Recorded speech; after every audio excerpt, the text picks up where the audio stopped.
क्या आप इंजीनियर बनना चाहते हैं? क्या आप आईआईटी में जाना चाहते हैं? क्या आप आईआईएससी बंगलोर में जाना चाहते हैं? क्या आप एनआईटी में जाना चाहते हैं? क्या आप ट्रिपल आईटी में जाना चाहते हैं? क्या आप जीएफटीआई या सीएफटीआई में जाना चाहते हैं? क्या आपकी 12th की एग्जाम हो चुकी है? क्या आपकी 10th की एग्जाम हो चुकी है? तो ये वीडियो आपके लिए है। राकेश पाखमोरे एजुकेशन। नमस्कार and welcome to the show. आज के इस वीडियो में मैं बताने वाला हूँ IIT-JEE यानी Indian institute of technology joint entrance exam, इसके बारे में। तो ये क्या है?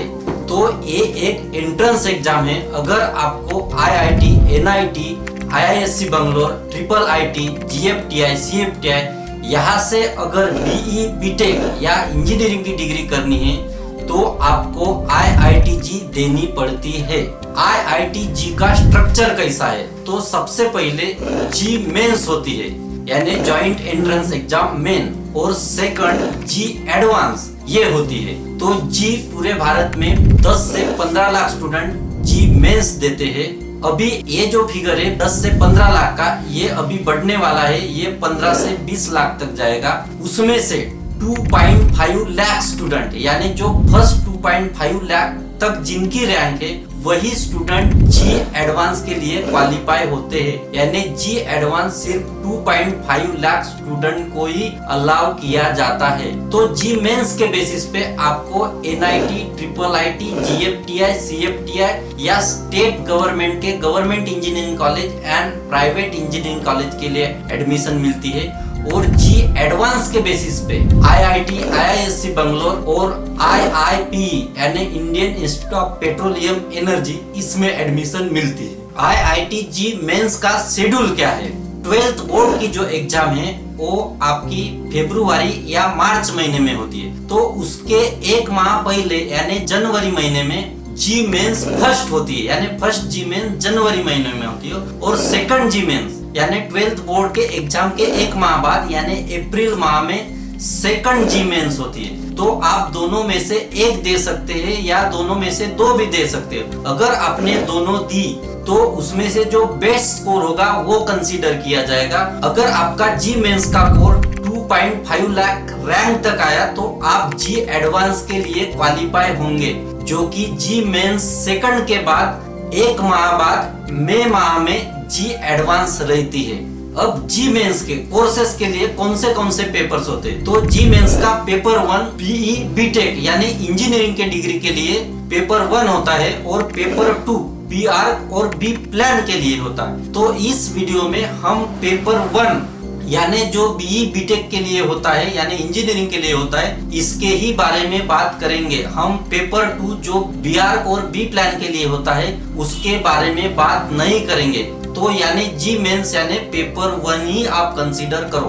अब JEE मेंस ये एग्जाम कंडक्ट करने की कंडक्टिंग अथॉरिटी या एजेंसी कौन सी है? तो वो NTA यानी नेशनल टेस्टिंग एजेंसी ये है। इसका संकेत स्थल क्या है? तो संकेत स्थल www.nta.ac.in ये NTA का वेबसाइट है। अगर आपको किसी भी जानकारी के लिए मेंस के बारे में अगर जानना है तो आप इस वेबसाइट पे जाके कोई भी अपडेट JEE मेंस के बारे में पता कर सकते हैं। JEE मेंस में कौन से सब्जेक्ट होते हैं? तो JEE मेंस में PCM यानी फिजिक्स, केमिस्ट्री, मैथमेटिक्स ये सब्जेक्ट होते हैं। और इसका सिलेबस क्या होता है? तो syllabus 11th and 12th standard की जो NCERT है, ओल्ड एंड न्यू, तो ये दोनों NCERT आपको पढ़नी पड़ेगी। अब 12th बोर्ड के लिए जो CBSE बोर्ड होता है उसमें रिड्यूस कोर्स होता है, लेकिन अगर आपको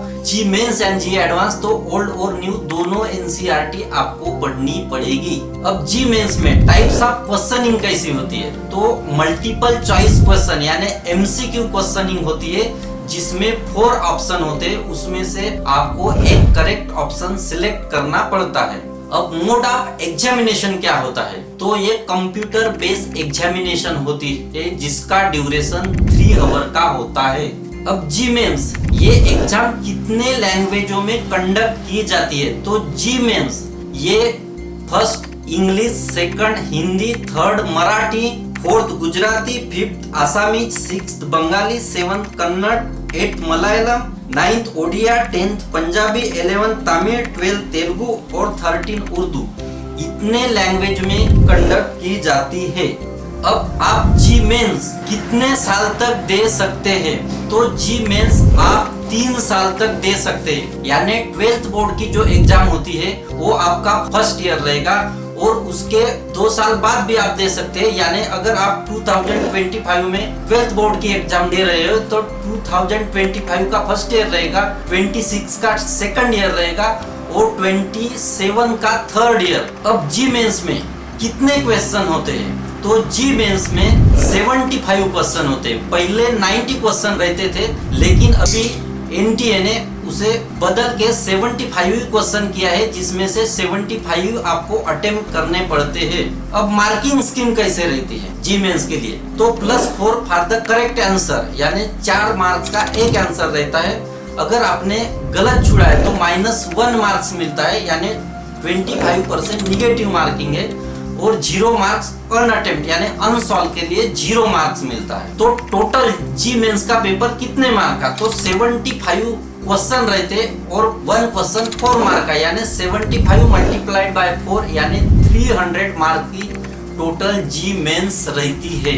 अब जी मेंस का पेपर पैटर्न कैसे रहता है?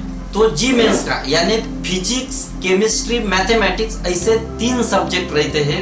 तो सेक्शन ए में फिजिक्स के 20 क्वेश्चन रहते हैं और सेक्शन बी में फिजिक्स के 5 क्वेश्चन रहते हैं। पहले 10 क्वेश्चन रहते हैं, 10 में से 5 छुड़ाने पड़ते थे, लेकिन अभी 5 ही क्वेश्चन रहते हैं और 5 ही छुड़ाने पड़ते हैं। यानी टोटल फिजिक्स सेक्शन ए में 20 और सेक्शन बी में 5, यानी टोटल फिजिक्स के 25 क्वेश्चन रहते हैं। वैसे केमिस्ट्री में सेक्शन ए में 20, सेक्शन 5 में 5, यानी टोटल 25 क्वेश्चन। मैथमेटिक्स के भी सेक्शन ए में 20 क्वेश्चन, सेक्शन बी में 5 क्वेश्चन, यानी टोटल 25 क्वेश्चन मैथमेटिक्स के में रहते।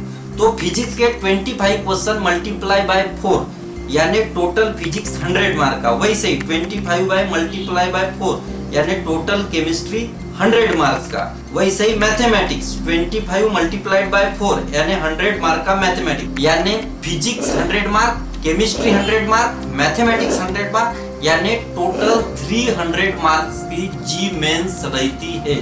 अब बोनस मार्क यानी अगर कोई क्वेश्चन जी मेंस के एग्जाम में रॉन्ग आया या किसी क्वेश्चन के जो ऑप्शंस है वो रॉन्ग आए, कोई भी ऑप्शन अगर करेक्ट आंसर नहीं है तो उस केस में एनटीए आपको बोनस मार्क देती है। तो सेक्शन ए में सभी कैंडिडेट के लिए वो बोनस मार्क, अगर कोई क्वेश्चन गलत आया तो सेक्शन ए में सभी कैंडिडेट के लिए बोनस मार्क आपने अटेम्प्ट किया है या नहीं किया है।